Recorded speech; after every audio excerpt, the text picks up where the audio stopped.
The series continues, but for Empire this time.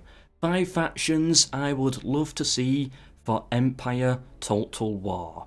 Now, as the series continues, it is going to get harder and harder, as more factions are constantly added to the game anyway, and so the rules are going to have to constantly evolve throughout the series. In this one, I am allowed to add new settlements into the game and divide up nations. However, I cannot add settlements that I feel are too far out of the general map. Like, China. I can't go that far.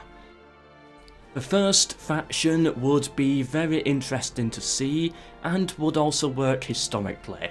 Yet I don't see it as being vital, so it only gets 5th place. Muscat. Clinging onto the bottom right of the Arabian Peninsula, Muscat could actually be an interesting nation. First of all, the journey to them by land would be a treacherous one, yet still possible, meaning most of their expansion and being expanded into would be naval. However, it could still be possible for them to invade you through Arabia. The way I see this faction shining is actually through an Ottoman playthrough. Muscat will keep attacking you by land and being annoying, yet the settlement would be costly for the Ottomans to take and would provide little gain, creating more of a choice for the Ottomans when it comes to Arabia, rather than just removing it all completely. I feel it was interesting enough to deserve a spot on this list, but not so interesting that it should get any higher than 5th place. Number 4, Cree.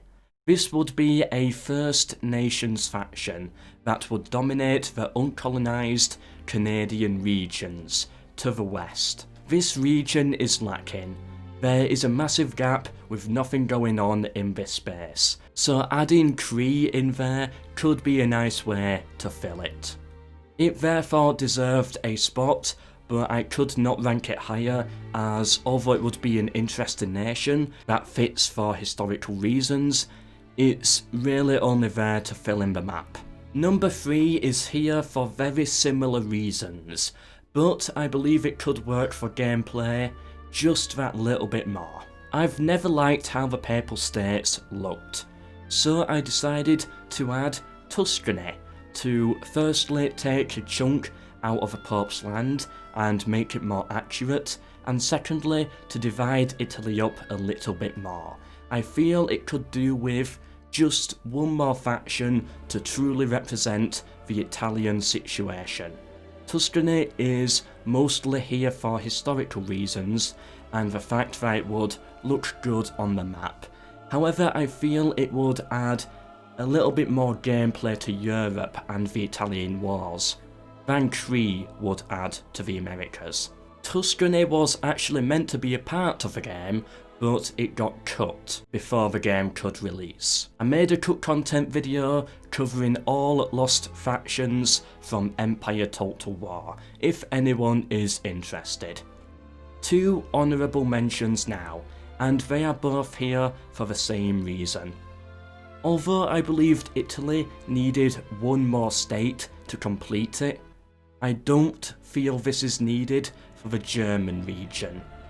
From a gameplay perspective, I feel Germany works great as it is, and no more states are needed. But if I was to add some, Mecklenburg and Pomerania certainly do come to mind as large and historic states at the time. Mecklenburg and Schleswig-Holstein were meant to be a part of the game, but also were cut before release. Second, we have the Swiss. Again, another faction that was cut from the game. The Switzerland region is neutral in game. No settlement is shown here. However, that was not true from a historical perspective.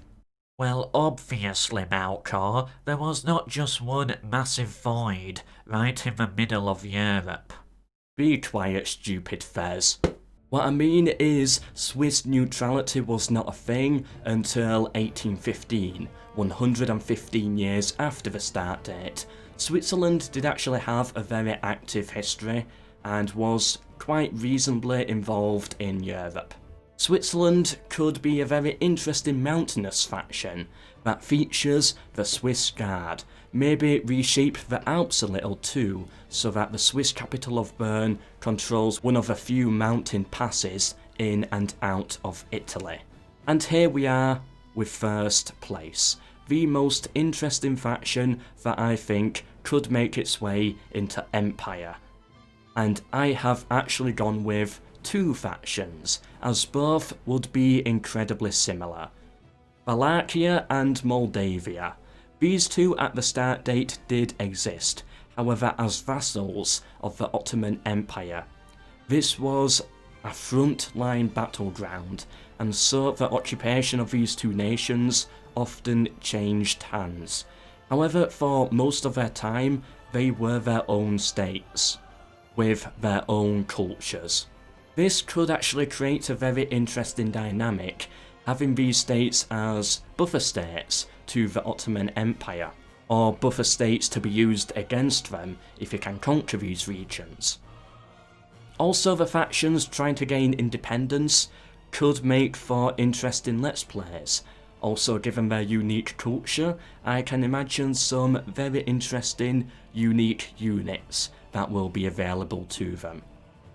And that's all of them. Let me know in the comments if you agree or disagree on either the factions or the ranking order.